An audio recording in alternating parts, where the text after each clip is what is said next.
Boa noite, Arena Jovem. Que bom que tu estás aqui. Cutuca aí teu irmão, fala com ele, eu tenho uma boa notícia para te dar. Não, faz cara de crente, fala de verdade, eu tenho uma boa notícia para te dar. Há uma palavra de Deus para mim e para você, hoje à noite, amém ou não? Você crê? Então dá um glória a Deus aí bem alto. Isso, glória a Deus. Queridos, nós estamos dando continuidade à nossa série de palavras. Como vocês sabem, como toda a gente sabe, o Arena Jovem acontece em série. Então, todas as vezes que nós começamos uma série de palavras, a duração é de mais ou menos 8 ou 9 sábados. E nós estamos no meio da nossa série, a nossa quinta mensagem. Depois ainda teremos mais 4 mensagens durante o mês de agosto. E, queridos, tem sido um tempo onde Deus tem falado muito conosco, porque é verdade demais. Todos esses vídeos são profundos, os textos que têm sido ministrados têm falado muito ao meu coração.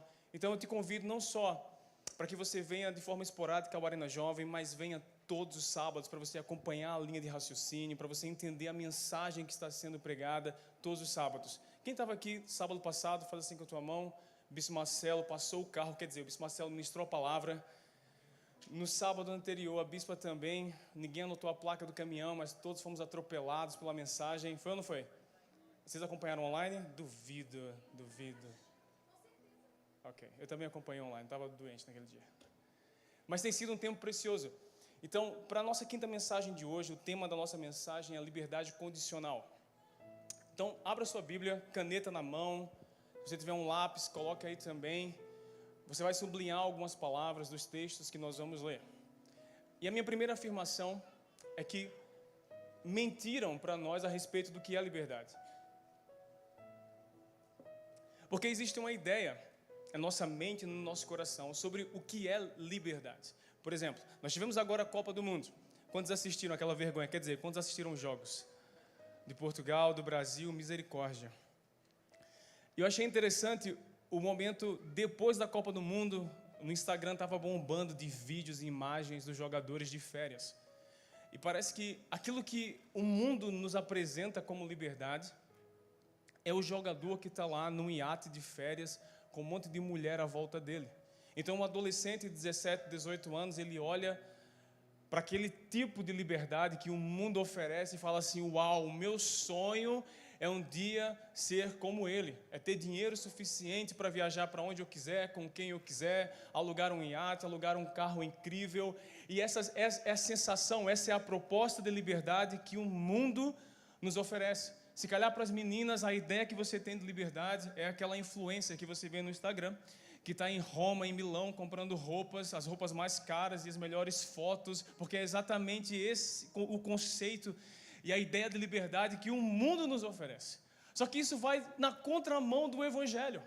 E eu queria dar alguns exemplos para vocês entenderem a mensagem de hoje à noite. Então, abra sua Bíblia em Timóteo, em 2 Timóteo, capítulo 3. 2 Timóteo, capítulo 3. Quero ler com vocês do verso 2, desculpa amigo, 2 Timóteo 2, do 5 ao 11.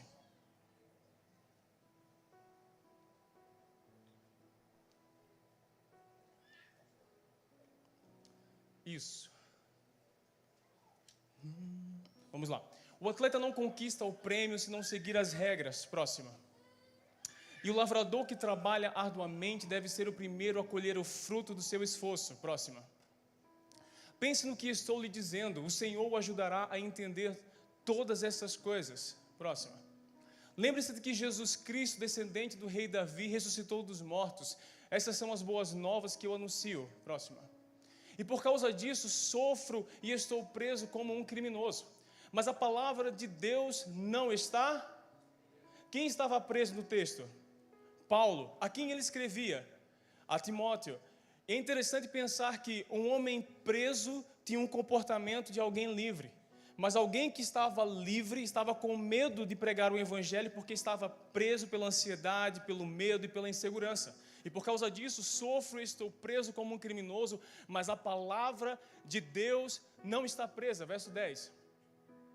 Portanto, estou disposto a suportar qualquer coisa, se isso trouxer salvação e glória eterna em Cristo Jesus, para os que foram escolhidos. Verso 11. Esta é a minha afirmação digna de confiança. Se morremos com Ele, também com Ele, também com Ele. E essa é exatamente a proposta do Evangelho. Isso é liberdade de fato. Eu fui à Itália, nós fomos a Roma, passamos pela prisão de Paulo, não consegui entrar porque a fila estava enorme, vocês entraram, não foi? E queridos, você olhar aquele ambiente, as prisões de hoje são clubes, perto da prisão do Império Romano há 2000 anos. Era úmido, frio, não tinha luz solar. Mas o comportamento de Paulo, quase tudo, eu não sei se você sabe dessa informação, mas quase tudo que existe no Novo Testamento, a maior parte dos livros do Novo Testamento, foram escritos por homens que estavam presos. A revelação do Apocalipse, que fala sobre a nossa geração, sobre os nossos dias, sobre a volta de Jesus, foi escrita pelo apóstolo João, que estava preso na ilha de Pátimos. O evangelho que eu e você anunciamos, a mensagem que nos liberta, foi escrita por homens que estavam presos fisicamente, mas que eram completamente livres por dentro. Como Paulo afirma para Timóteo, queridos, eu estou preso com algemas aqui dentro, mas a palavra de Deus não está presa, ela está livre. E é essa mesma palavra que tem nos convencido do pecado, da justiça e do juízo até hoje. Se eu e você estamos aqui, se a mensagem ainda continua sendo pregada, é porque homens que estavam presos por fora eram livres por dentro. Conta uma experiência que tivemos esse mês de julho lá em casa. Uma experiência terrível, não é nem um testemunho, é um testemunho. Nós tivemos, pior do horrível, eu sei, parece o Bispo Henrique, fazendo piada. Nós tivemos uma cena horrível que aconteceu lá em casa esse mês de julho. Brenda e eu vivemos em um resto de chão. Quem mora em resto de chão? Ok, algumas pessoas. Vocês sofrem também com inseto? Com barata, com esses bichos? Sim, ou é só lá em casa? Ainda bem que não é só lá em casa, vocês também, não é? Houve uma invasão de barata lá em casa. As mulheres creem em Deus Pai, agora está até se benzendo aí. Houve uma invasão, todo santo dia nós matávamos 3, 4, 5 baratas. E elas só apareciam, quem disse só? Não foi na tua casa, abençoado? Tô brincando, querida. 30, 40, lá em casa foi um mês para ser 30, 40, mas pronto. Então, olha só. Olha só. E todas elas surgiam no mesmo quarto. Nós moramos em um T2 mais um. Em um dos quartos a gente coloca as roupas lá, tem os guarda-roupas embutidos. E todo santo dia saía barata no meio das roupas. Então virou uma confusão. Nós tivemos que tirar todas as roupas do quarto, colocar no quarto do Caleb. E começar a colocar veneno em todo lado. E todos os dias a gente ficava naquela esperança. Não, hoje é o último dia, não é possível. Esse tanto de veneno. Fechamos a porta do quarto, colocávamos veneno. E 3 vezes por dia eu entrava lá, matava as baratas que eu encontrava, recolhia e falava, não é possível, gente. Reviramos os guarda-roupas, abrimos as portas, abrimos as gavetas todas. E limpeza. E minha sogra ajudou. Cara, a gente quase tocou fogo no quarto. Chegou ao ponto da Brenda dizer assim, vamos entregar essa parte da casa para as baratas, a gente mora no resto. Porque não vai ter como conviver ambos aqui dentro, não tem como. Virou uma confusão, a casa virou uma bagunça. E na segunda-feira agora, essa semana, eu revoltado já, eu disse, gente, não é possível. Esses bichos estão se multiplicando aqui dentro e surgem todos no mesmo quarto. Então eu comecei de novo a empurrar as coisas, a mexer. Nós temos uma cômoda grande assim embaixo da janela. E eu arrastei a cômoda. Eu já tinha aberto as gavetas, limpado e tal, limpado por baixo, mas eu ainda não tinha puxado a cômoda totalmente do quarto. E nesse dia eu resolvi tirar a cômoda. E quando eu olhei atrás da cômoda, tinha um buraco na parede. E nesse buraco, era um buraco como se estivesse faltando uma tomada ali. E a parede é de pladur, e havia um espaço entre o pladur e a parede de alvenaria atrás. Mais ou menos de um dedo, assim, cabia um dedo dentro. E eu falei para a Brenda, achei. É por essa brecha que os bichos estão a entrar.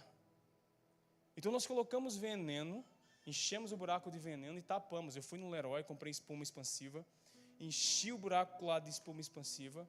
No outro dia fiz uma massa, barrei a parede com massa para garantir que os bichos não iam sair. Resultado, fechou a brecha, os bichos pararam de entrar.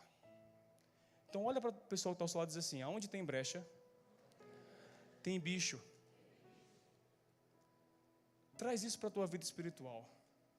Há quantos anos existem brechas na tua vida, no teu casamento, na tua família, no teu trabalho, no teu ministério, brechas que estão abertas e você está negociando, puxar a cômoda, mudar as coisas de lugar. para finalmente fechar as brechas. Porque fechar brecha dá trabalho. Fechar brecha vai envolver você mudar as coisas de lugar. Tapar as brechas da tua vida vai envolver tempo, disposição, discipulado. Então existe um monte de área na tua vida que está fora de lugar, que estão em desequilíbrio há muitos anos, que você continua negociando com o pecado nessas áreas. Se calhar é mentira, se calhar é a fofoca, se calhar é a pornografia, se calhar é a ira, você não tem domínio próprio, você primeiro fala, depois pensa. Então eu não sei quais são as brechas que estão abertas na tua vida há bué de anos, que você tem negociado. Mas a denúncia que o Evangelho faz a mim e a você hoje à noite é: puxa a cômoda, procura as brechas que o inimigo está entrando e fecha essas brechas em nome de Jesus. A tua casa, o teu ministério voltarão a ter paz. Se calhar você há muito tempo que não sente paz em casa porque as brechas estão abertas. Se calhar a tua vida pessoal, tua vida emocional está uma bagunça porque as brechas ainda estão abertas. Então, querido, vai dar trabalho fechar as brechas. Então, nem sempre são as pessoas que estão do lado de fora, são as brechas que estão do lado de dentro. Porque tudo bem se nós fôssemos prisioneiros por conta do Evangelho do lado de fora, desde que fôssemos pessoas livres, de fato, do lado de dentro. E para ser livre dentro de você, para ser livre nas tuas emoções, para ser livre na tua família, para ser livre na tua vida financeira, você precisa fechar as brechas. Porque é através dessas brechas que o inimigo está entrando, que os bichos estão entrando. Então nunca esqueça disso. Se tem bicho, é porque tem brecha. Se você está tendo dor de cabeça e organizar a tua vida, é porque ainda existem brechas abertas. Toda vez que eu ver uma barata nos próximos 30 anos de vida, eu vou lembrar dessa ministração. Então eu vou orar para uma barata passar na sua frente, assim, as mulheres especial dentro da sua casa, assim. Pra você lembrar a palavra de sábado, aí você mata a barata e joga ela fora. Pra você lembrar, nunca mais esquecer que aonde tem bicho, é porque tem brecha. Dê um forte aplauso ao Senhor.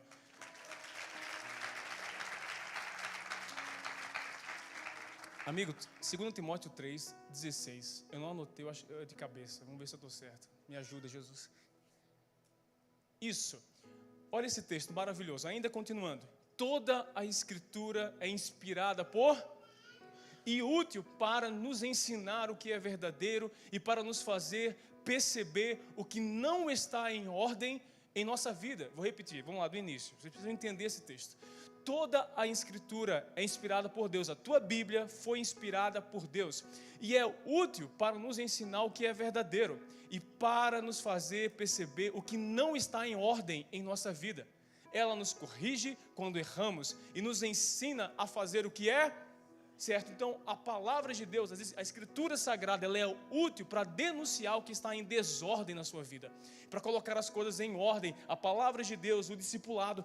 É por isso que, meu amado irmão, se você faz parte de uma equipe de discipulado, se você faz parte de uma célula, você vai entender isso agora. É obrigação bíblica do teu líder te discipular, puxar a tua orelha, chamar a tua atenção, te corrigir quando você estiver errado. Isso é evangelho. Agora, como o líder deve fazer isso? Através da palavra, porque é a palavra que denuncia o que está em desordem, é a palavra que aponta quais brechas ainda estão abertas, é a palavra que nos corrige, ela nos exorta. Por quê? Porque a palavra é inspirada por Deus. Ela é útil para nos ensinar, ela é apta para nos corrigir, ela é excelente para colocar a nossa vida em ordem. Então, em nome de Jesus, coloque a sua vida em ordem, porque isso vai te gerar liberdade de fato. Quer ser livre? Coloca a tua casa em ordem. Quer ser livre por dentro? Coloca o teu casamento em ordem. Quer ser livre da depressão, da ansiedade, de todas as coisas que afetam a nossa geração? Coloque as tuas emoções em ordem. Quantas pessoas, você é extremista agora, tiraram a sua vida porque as suas emoções estavam uma desordem. E por que as emoções estavam uma desordem? Porque as brechas ainda estavam abertas, os bichos continuavam entrando. A vida emocional estava uma desordem completa. E a dor era tão grande, porque as pessoas não se matam porque elas têm um ápice de coragem. Não, elas se matam porque há dentro delas um ápice de desespero. A dor é tão grande que morrer é a única, na mente dela, é a única alternativa para acabar com aquela dor. Você imagina uma pessoa que está sofrendo com dor constante. Constante, todos os dias, e não há medicamento no mundo que consiga eliminar aquela dor.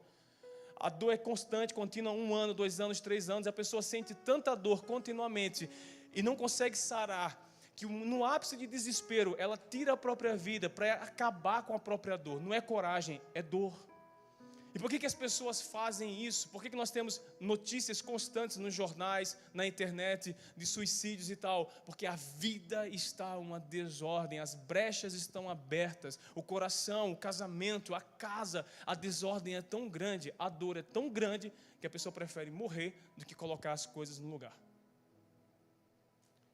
Então o Evangelho é uma denúncia a isso. A mensagem, escute isso, a mensagem do Evangelho para o não crente é: arrependa-se, seja batizado, crê em Jesus como Senhor da sua vida. Essa é a mensagem do Evangelho para o não crente. Mas para o crente, a mensagem do Evangelho é: coloque sua vida em ordem. Abra o seu coração para o discipulado. Abra o seu coração para o confronto. Abra o seu coração para que a palavra e o Espírito Santo te convençam do pecado, da justiça e do juízo. Quero ouvir um amém? Então, como eu disse, o tema de hoje, a resposta que nós vamos precisar procurar no próximo texto é: o que é liberdade?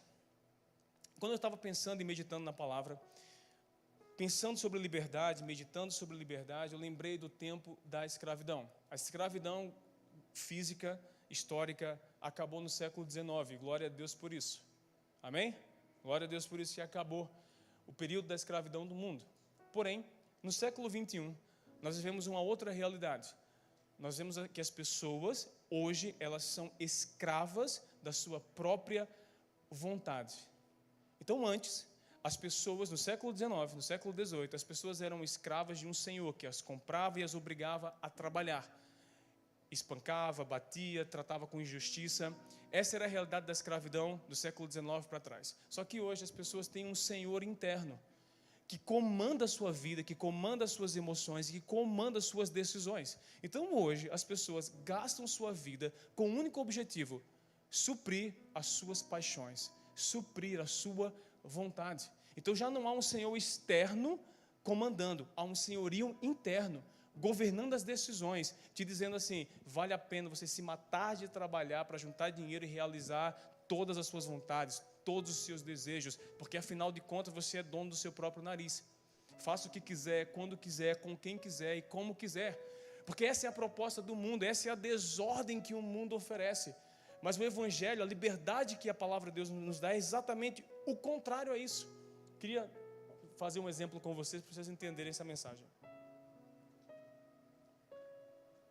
Só um segundo.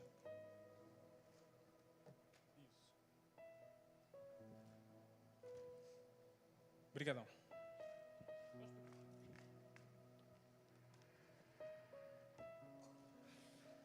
Eu fui líder de célula há muitos anos. Eu adoro essas palhaçadas aqui, esse negocinho.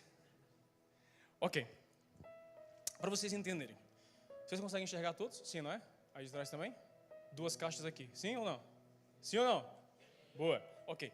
Então, aquilo que o mundo nos oferece, preste muita atenção a isso. Aquilo que o mundo nos oferece é sempre de prazer momentâneo, rápido, de satisfação imediata.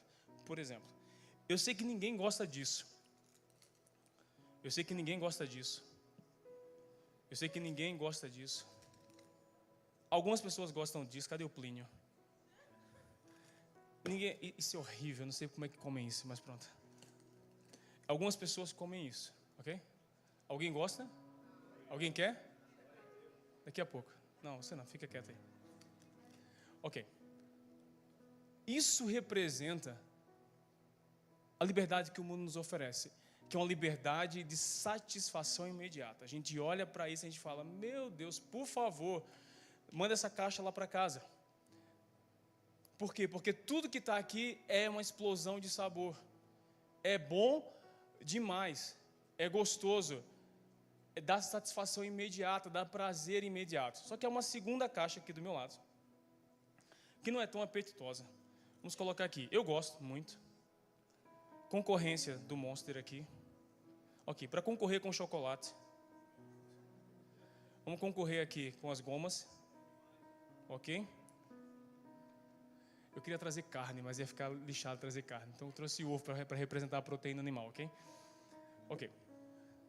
Pergunta mais besta da noite: qual dos dois proporciona prazer mais imediato? A caixa número 1 ou a caixa número 2? Prazer imediato. 1 ou 2? 1. É 1. Nem vem com 2 não, vocês mentirosos. É a caixa número 1, gente. É a caixa da minha direita, que está à esquerda de vocês. Com certeza essa caixa proporciona prazer imediato. Muito mais do que a opção número 2. Agora, pense comigo. Se você ficasse preso em um lugar durante 3 meses, só 3 meses, e na hora de ser preso, lhe fizessem uma proposta, ok? E a proposta fosse a seguinte: você terá uma única dieta durante os 90 dias que você vai permanecer preso. A dieta que você escolher pode ser da caixa número 1 ou da caixa número 2. Exatamente os itens que estão aqui. Agora acrescenta aqui nessa caixa número 2, fígado acebolado. Que horrível, mano. Horrível, horrível. Mas tem que comer porque faz bem. Põe aqui na caixa número 2, tudo isso mais um fígado acebolado. Ok. E você tivesse a opção de escolher uma das duas dietas. A da direita, agora sim, o pequeno almoço, almoço e janta. Durante 90 dias seria só isso. E do outro lado, durante os 90 dias, café da manhã, almoço e janta, seria apenas isso. Qual caixa você escolheria? A número 1 ou a número 2? Número 2, querido, porque com uma semana você estava morto. Com a caixa número 1, não chegaria nem aos 90 dias. Agora, criatura de Deus, preste atenção aqui no que eu vou te dizer. Se nós conseguimos entender que abrir mão de um prazer momentâneo, ainda que seja muito bom, vale a pena para cuidar da tua saúde, para cuidar do teu futuro, o que dizer do pecado das coisas eternas?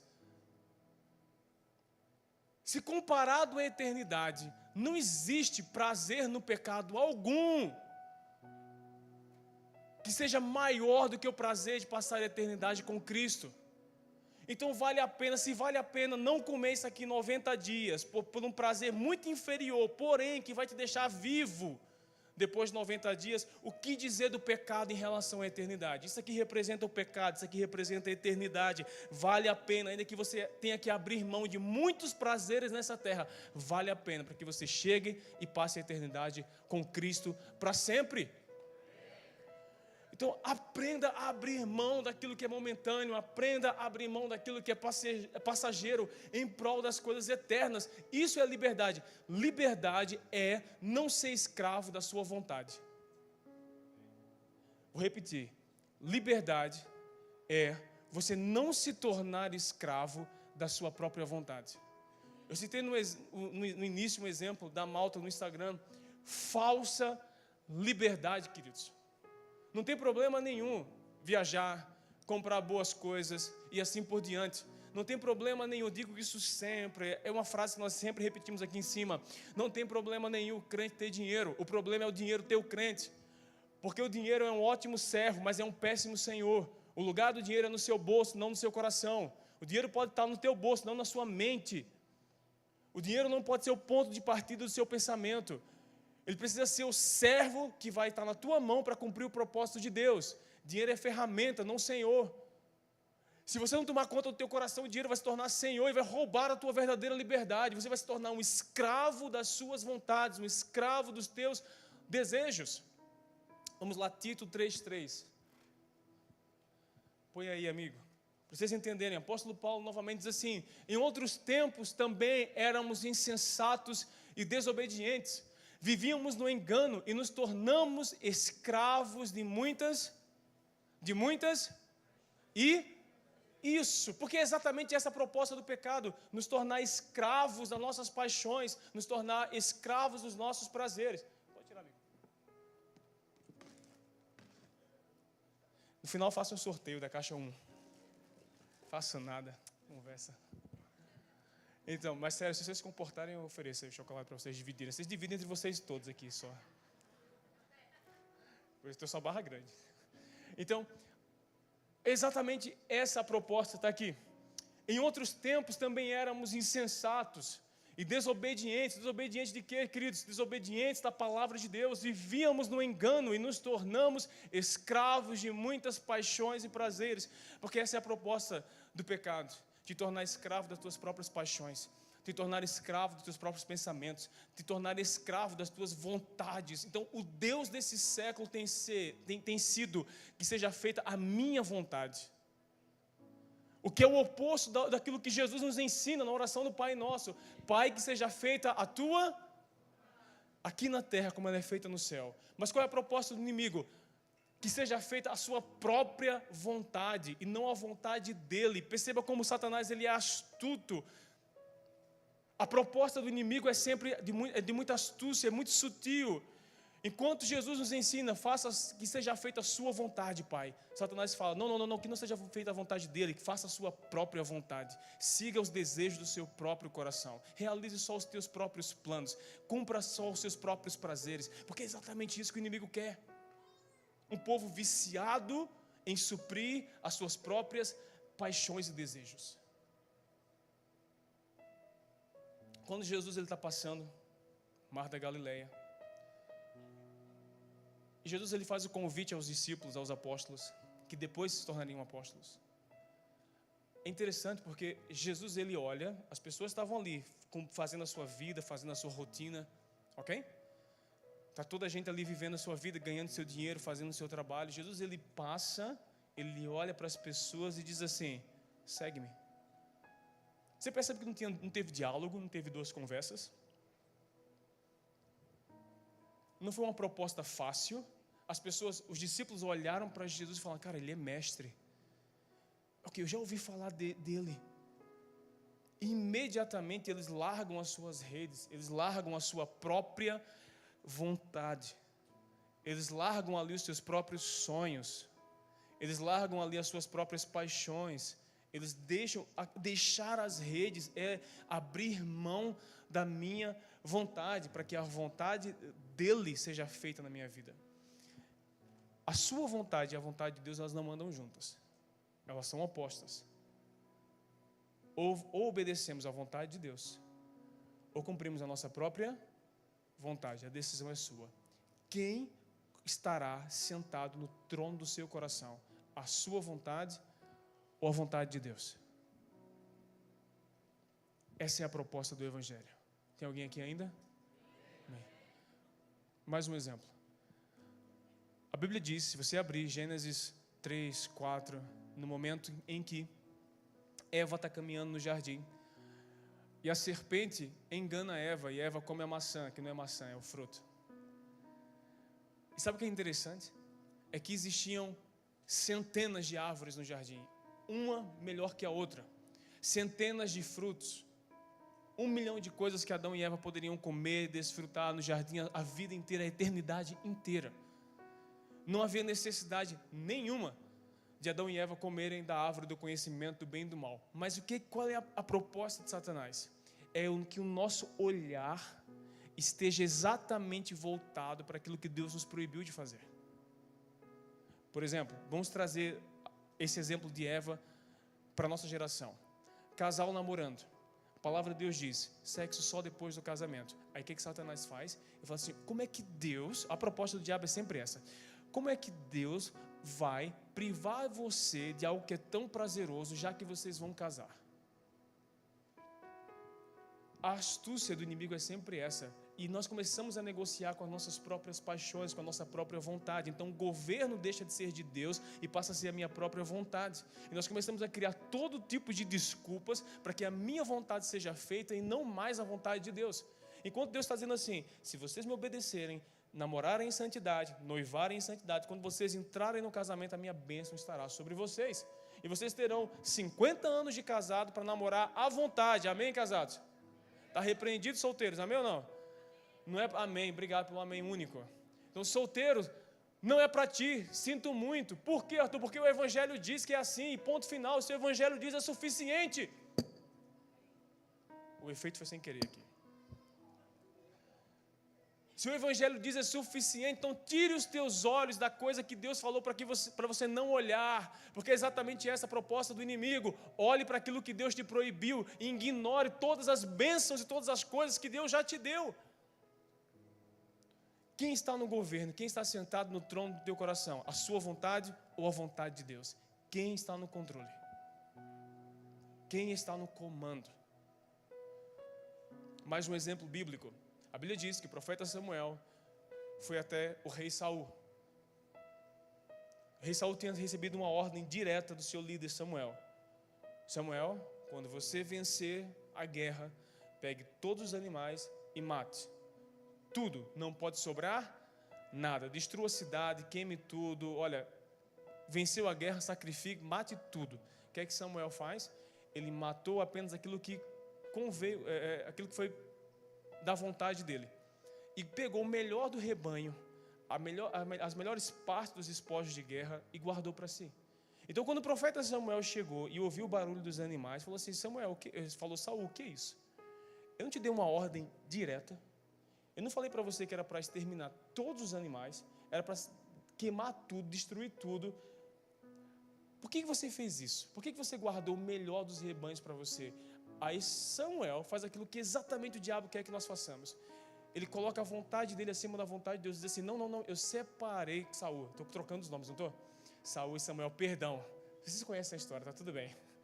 Então Saul diz assim a Samuel: eu guardei o melhor do rebanho para sacrificar ao Senhor. Mentiroso, filho de uma mãe. Era só para fazer a própria vontade. Era só para desfrutar de um churrasco com os amigos. Era só para separar o ouro e a prata com os amigos dele. Não tinha nada de obedecer ao Senhor, não tinha nada de honrar ao Senhor. Então o decreto de Samuel, agora sim, acertou. Então o decreto de Samuel foi imediato: olha, o seu reino iria durar para sempre, mas porque você desobedeceu ao Senhor, porque Deus tem muito mais prazer na obediência do que em sacrifício. Deus se alegra muito mais com a nossa obediência do que com os teus sacrifícios. O que Deus quer de você é obediência, porque quem obedece a Deus é livre de verdade. Deus não quer você se matando, querido, de trabalhar para Ele. Deus quer você com uma vida de obediência à palavra dEle. Amém. Obrigado pela glória a Deus. Estão entendendo? O que Deus espera do seu povo é que tenhamos uma vida de obediência.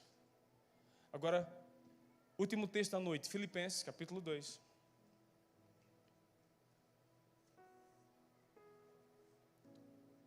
Isso.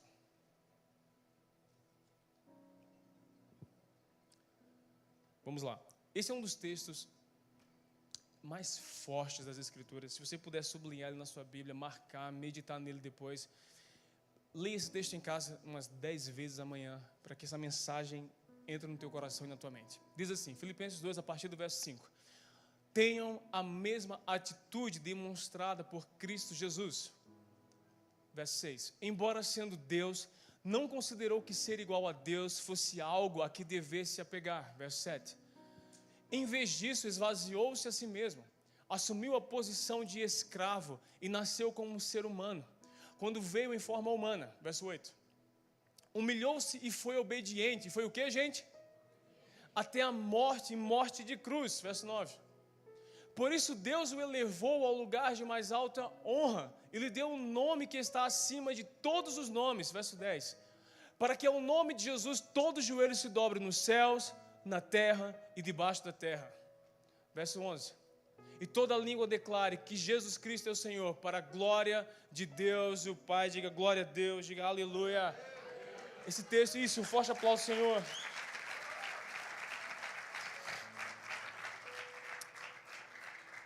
O único homem que andou nessa terra livre, totalmente livre do pecado, sem brechas. O único que tinha autoridade para andar nessa terra de nariz empinado, mas foi o único que decidiu livremente lavar os pés dos discípulos. Jesus é o maior exemplo de uma vida de liberdade que nós podemos imaginar, pensar e estudar. Queridos, era o próprio Deus, como o bispo Marcelo sempre fala, né? O maior feito não foi o homem pisar na lua, foi Deus pisar na terra, fisicamente, materializado em carne, queridos, cheio de autoridade, de unção e de poder. É incrível porque em um capítulo você está lendo, Jesus ressuscita um morto, no outro ele cura um monte de enfermos, no capítulo seguinte ele expulsa os demônios, aí quando você vai para o outro capítulo ele está lavando o pé dos discípulos, aí você passa para o outro capítulo ele está beijando quem o traiu e perdoando, e quando ele está lá na cruz sendo crucificado ele diz: Senhor Pai, perdoa-os, eles não sabem o que fazem. Isso é humildade, queridos, isso é ser livre de verdade. Pessoas livres não se tornam prisioneiros da ofensa. Jesus foi profundamente ofendido, profundamente humilhado, num nível que nenhum de nós conseguiria compreender. Porque não sei se você sabe, mas ele foi crucificado sem roupa alguma, nu, carregou uma cruz pesadíssima, foi açoitado e todas aquelas coisas que nós sabemos, que nós vimos já nos filmes, nas séries. E, queridos, foi terrível o sofrimento que Jesus passou, e mesmo assim, ele tinha toda a autoridade para na cruz, ou durante todo o processo de crucificação, dar ordem, estralar os dedos, e toda a história recomeçaria de novo. Se ele quisesse, se eu quisesse, na hora que os soldados vieram pegá-lo, ele mesmo disse, quando Pedro tira a espada e tenta acertar a cabeça, erra, pega na orelha dos soldados, Jesus disse: Pedro, se eu quisesse, se eu pedisse, o Pai enviaria uma legião de anjos e acabaria com esse rolê todo. É para que se cumpra a profecia, para que se cumpra o que está escrito. Está tudo bem, Pedro, não está parecendo, mas eu estou no controle ainda. Fica na sua. Então, queridos, não interessa como a situação à tua volta está, Cristo ainda está no controle. Ele continua sentado no trono. O controle ainda está na mão dele. A autoridade ainda está na mão dele. Ele não perde o controle. O mundo pode estar um caos completo. O rei ainda está no seu trono. Toda a autoridade está em suas mãos. E é por isso que, observa como é que o texto ele flui. A Bíblia diz que por conta da obediência de Jesus até a morte, por conta da sua obediência, ele foi honrado. Isso é muito importante que eu vou te dizer. No reino de Deus, as pessoas não são honradas pelos seus dons e talentos. No reino de Deus, a gente não é honrado porque prega bem, porque canta bem, porque toca bem, porque serve bem. No reino de Deus, a matemática não é essa. No reino de Deus, a honra é fruto da obediência. Porque Jesus foi honrado pelo Pai? Porque ele tinha autoridade para curar enfermos e ressuscitar os mortos? Não. Porque ele foi obediente até a morte de cruz. Para que o propósito de Deus se cumprisse, ele foi obediente até a morte. E por isso ele foi honrado. Não porque ele curou, que isso é muito importante. Não porque ele libertou, que isso é muito importante. Mas não é por conta do dom, não é por conta da unção, é por conta da obediência. Liberdade é ser obediente à palavra. No reino de Deus, liberdade é obediência ao Evangelho. É obediência à palavra, é obediência ao que está escrito. Meu Deus do céu. Então nós não seremos honrados porque... Eu não vou ser honrado por Deus porque eu estou aqui em cima. Eu vou ser honrado porque eu obedeço quando o culto acaba e eu desço aqui. Não é minha performance aqui em cima, é minha performance na minha casa, no meu trabalho, é o meu testemunho quando eu saio da igreja, porque aqui dentro é todo mundo lindo e cheiroso. Todo mundo é crente, mas agora quando o culto acaba a gente vai embora. É lá fora que a nossa obediência é testada, que a nossa santidade é desafiada. É lá fora que eu não posso permitir que as brechas permaneçam abertas. É lá fora que eu tenho que fechar as brechas na minha vida, para viver uma vida de liberdade de verdade, queridos. Então a proposta dessa série de julho e agosto, a proposta dessa série de palavras é que nós tenhamos uma geração de jovens livres de verdade. Livres do medo, da vergonha, da intimidação. Deixa eu te dizer uma coisa muito importante, Arena. Você está perdendo o melhor da festa. Na moral, você está perdendo o melhor da festa. Toda vez que o louvor toca, você que é jovem, adolescente, jovem como eu, é quase que eu me excluía dos jovens, né? Meu Deus. Você que tem 25 anos como eu, para baixo, vem pular aqui na frente, bicho. Daqui a pouco você vai estar na idade do pastor Rubem e não aguenta pular, do Emanuel. Só apoio de palco, só aqui administrando o culto. Né? Daqui a pouco você está cota. Você não vai aguentar estar aqui pulando, você está perdendo o melhor da festa. Eu vejo um monte de jovens tímidos. Querido, aqui na frente a gente está ensaiando para a eternidade. Você está ensaiando para o céu. Vem pular, vem adorar aqui na frente, bicho. Na hora de bater palma, bate palma. Na hora de cantar, canta com convicção. Você está perdendo o melhor. Isso é arena, queridos. Vem para cá pular. Vem para cá celebrar. A tua célula, queridos. Eu sei que tem célula com problema. Eu sei que tem célula que são desafiadoras. Às vezes é cansativa, a rotina, não sei o que, é o trabalho. Mas em nome de Jesus, estou vendo muito jovem preso na preguiça. Preso no desânimo. Preso em desculpas tão superficiais. Meu irmão, tu vai casar um dia, velho. Amém, meu Deus. tu vai casar, tu vai ver o que é luta. Se para a célula solteiro é desafiador, casado com filhos, meu irmão, tu não sabe o que é luta não, querido. Trocar fralda no meio da célula. Você vai passar por isso muitas vezes, em nome de Jesus, que faz parte do amadurecimento do crente. Faz parte, querido. Então vença a preguiça, vença o desânimo, vem adorar, vai para a célula, vai fazer alguma coisa. Larga esse Instagram, em nome de Jesus. Durante a semana, vai estudar, vai ganhar teu dinheiro, vai orar, vai ler tua Bíblia. Então o Evangelho, a mensagem do Evangelho, a prática do Evangelho é quando o culto acaba. A liberdade que Cristo nos chamou para viver é a liberdade de quando o culto acaba, quando você desce as escadas e você vai embora. E lá no teu quarto você não é escravo da pornografia. Você não é escravo do desânimo. Você não é escravo das brigas que acontecem na tua casa, no teu lar. A liberdade que Cristo nos chama para vivenciar é lá, querido, no teu secreto. Abre aspas para falar sobre pornografia. Eu ouvi, acho que foi o Douglas Gonçalves falar sobre isso, eu achei profundo e maravilhoso.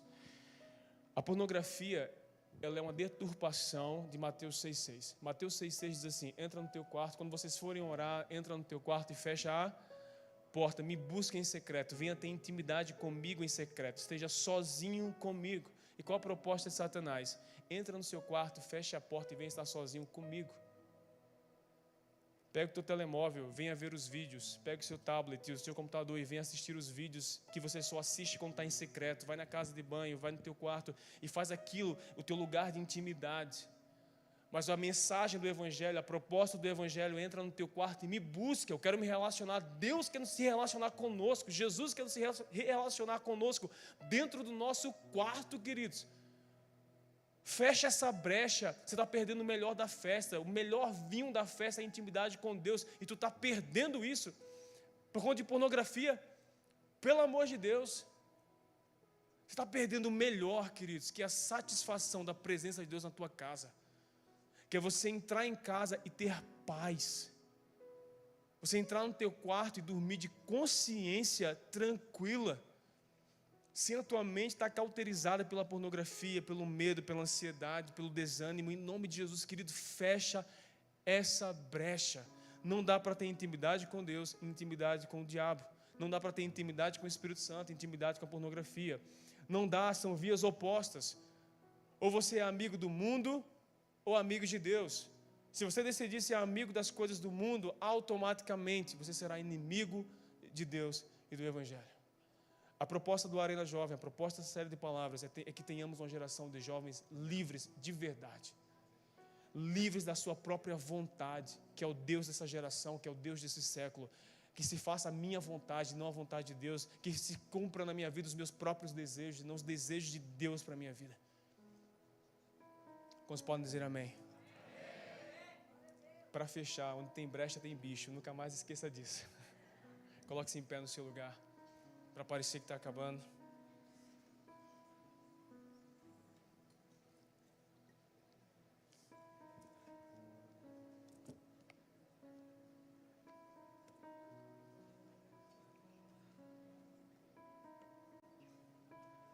Nos próximos 10, 15 minutos, nós vamos gastar um tempo de adoração. Vamos construir um ambiente, vamos começar a adorar o Senhor. Olha aqui para mim, muito importante que eu vou te dizer. Vamos atrair um ambiente do céu. A Bíblia diz que a unção de Deus, ela quebra o jugo e despedaça o laço.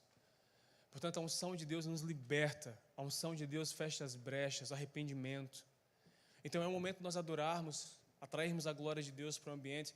Então, queridos, adore, ore sem constrangimento, sem sentir vergonha, timidez. Levante suas mãos e ore alto, adore alto. Vamos construir esse ambiente de céu junto com a equipe do louvor. E depois de uns 5 minutos, 10 minutos adorando, eu vou te chamar aqui para o altar. E nós vamos fazer um momento de altar. E você vai vir colocar diante de Deus mais uma vez a tua vida. Você vai vir como alguém disposto a se arrepender e fechar as brechas. Você vai vir para dizer diante de Deus mais uma vez que você quer ser livre de verdade. Que essa mensagem não vai se perder na tua mente, no teu coração. Que essa mensagem produzirá fruto de arrependimento no seu coração.